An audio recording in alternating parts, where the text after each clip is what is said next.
Hey, what's up guys? It's Online Money 24/7 and today we're going to be talking about the Seeking Alpha Stock News app. This is going to be a review and overview of the app, why I recommend it on a lot of my stock market related videos.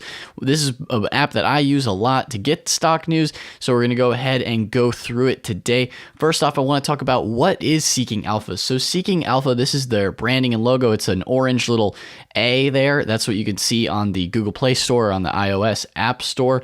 So Seeking Alpha is a crowdsourced content service for financial markets. So it's effectively stock news by people that write their own articles and publish ideas on specific stocks, and you can get notified for these type of articles when they come out.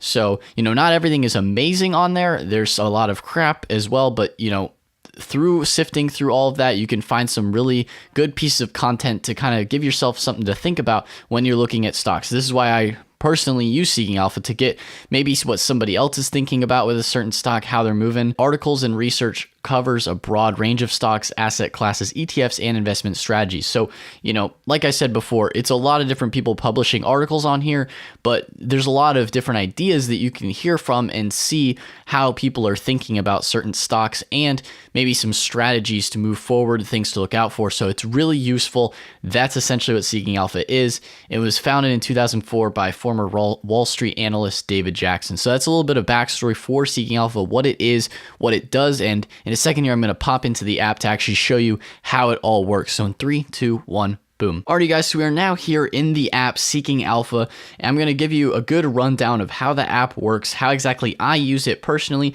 and what are some of the different features that you can expect with the app Seeking Alpha. So as you can see here, right away, I have 4 different stocks listed out. These are companies that I personally hold shares into, companies that I'm looking at. I don't really have much of my actual watch list on here.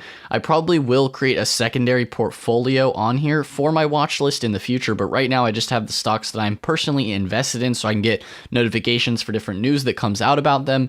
So on here, as you could see, that was portfolio 1. So you can create little portfolios with whatever stock symbols you want in there.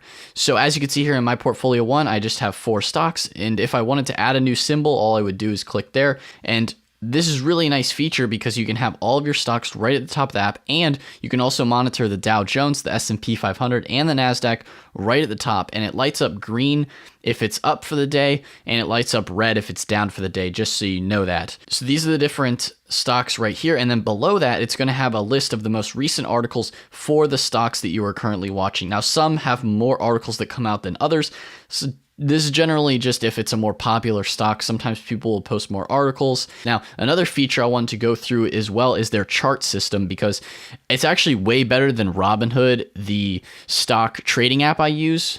Their charts on here are much more detailed if you're into that. Now, personally, on a day-to-day use, I don't really need the extra detail in my charts. But when I'm trying to look at like more long-term position, I like to look at the detailed over the course of 10 years how a stock has done.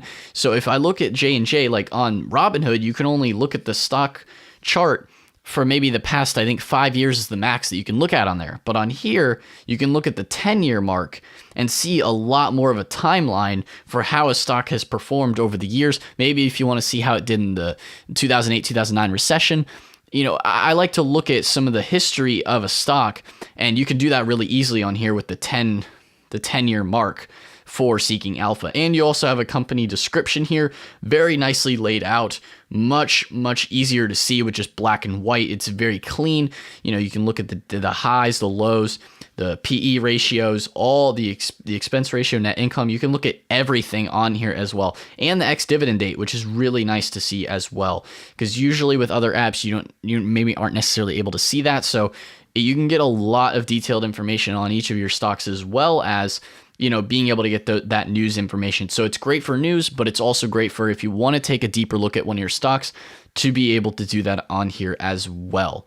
So that's more or less the app overview here for today. That is Seeking Alpha, and that's why I love using it. And if you guys are also looking for a stock trading app, personally, like I said before, I do use Robinhood as free stock trading app, no commissions on trades. And if you do want to support the channel, I have a link below. You can go ahead and click that to support the channel. But guys, if you have not subscribed to the dang channel yet, hit that subscribe button, hit that notification bell so you get notified for future videos, uploads, and all that good stuff. Hit that like button, leave a comment if you have any questions, comments, concerns. But anyway, guys, that's all for today's video, so I will see you in the next one. Peace out.